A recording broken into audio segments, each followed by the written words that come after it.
East Africa since 1871.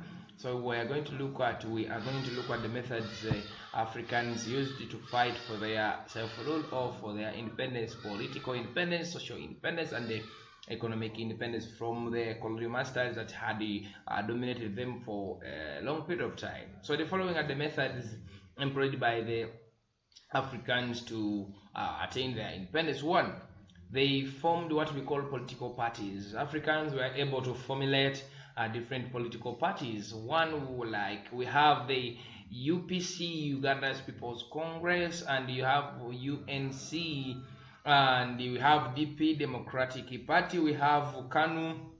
So all these political parties were used by different African countries to fight or to ensure that they are politically, socially, and economically independent from the colonial masters. So these political parties were able to force European powers to give or to grant them independence. So if you look at the Uganda's People's Congress, this is a political party that was in Uganda during the reign of Apollo Milton Obote, and they were able to fight for Uganda's independence, which Uganda was able to score her goal of independence.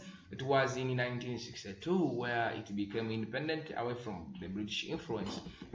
So we have another method or another step that the African societies took or African countries took. We have the fight was pioneered by few educated Africans like Mwalimu Julius Nyerere, Dr. Apollo Milton Obote. We have Nyanja, Nyanja Nkanji. Mayanja Nkanji, we have Tom Mboya, among others. So these Africans personalities were so influential in the struggle for African independence. So different personalities in Africa were able to spearhead the struggle for independence. Look at Mwalimu Julius Nyerere. Nyerere fought hard to ensure that his country scores a goal in attaining their independence. Dr. Apollo Milton Obote was a pioneer in the struggle for Uganda's independence. Then Mayanja Nkanji, Tom Mboya, among other personalities that were so influential in the struggle. So another method is the role played by all the influence from the educated Africans like Julius Nyerere. We have the nationalistic activities were centered in urban centers like Nairobi, Mombasa, Dar es Salaam, Dodoma, Kampala, and Entebbe. So for them to attain their independence, they are able to stage different nationalistic centers. I look at in urban centers like in Nairobi, that is in Kenya, Mombasa, Dar es Salaam, Dodoma, Kampala, and Entebbe. So this was where these different African groups were able to stage their camps or their bases for campaigning independence struggle, for supporting independence struggle. Another one we have the violent groups were formulated by different African societies or by different groups to engage European colonialists. Look at the Mau Mau fighters in Kenya. The Mau Mau fighters comprised of different Kenyan groups. We had the Kikuyu. These were so influential in pushing away the white man away from the land of Kenya. We have they formed trade unions to fight for independence. Remember, I told you that this is the time when Africans want to be economically, politically, socially independent.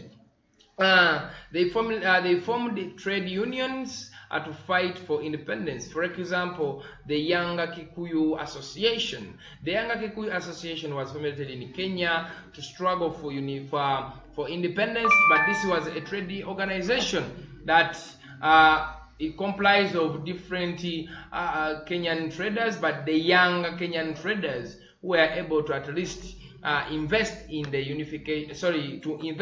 independence struggle for Kenya.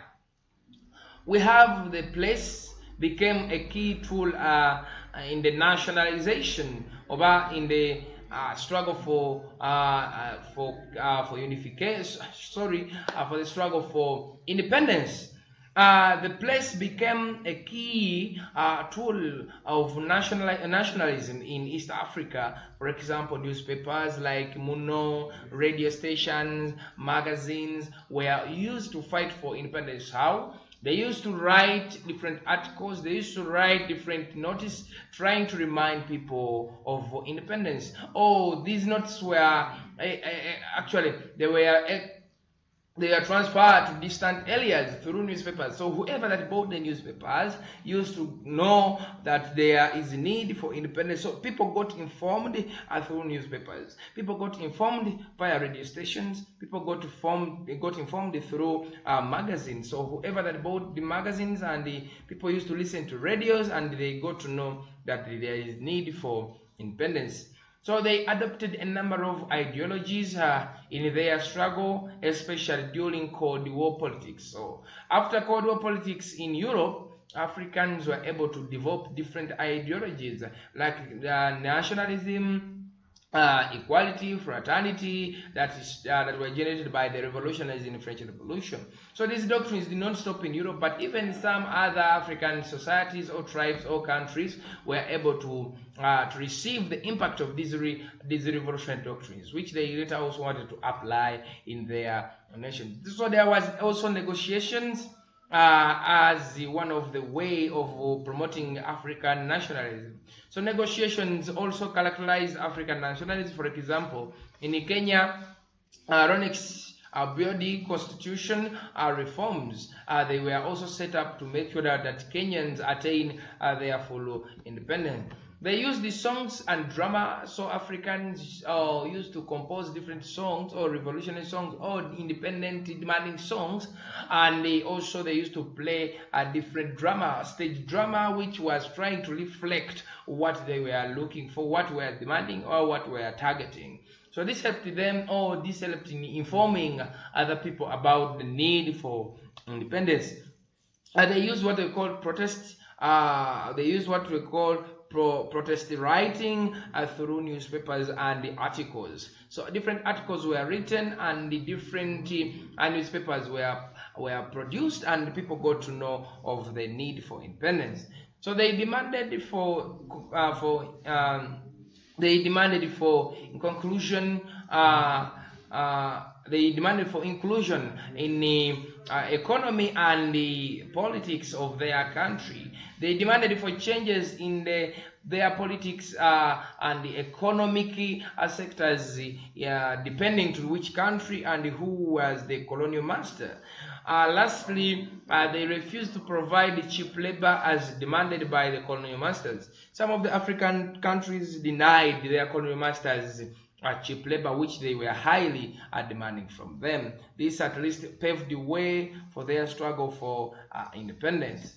So let us look at the colonial administrative policies after looking at the methods Africans used to attain their independence. Let us look at the colonial administrative policies. Which policies did they employ?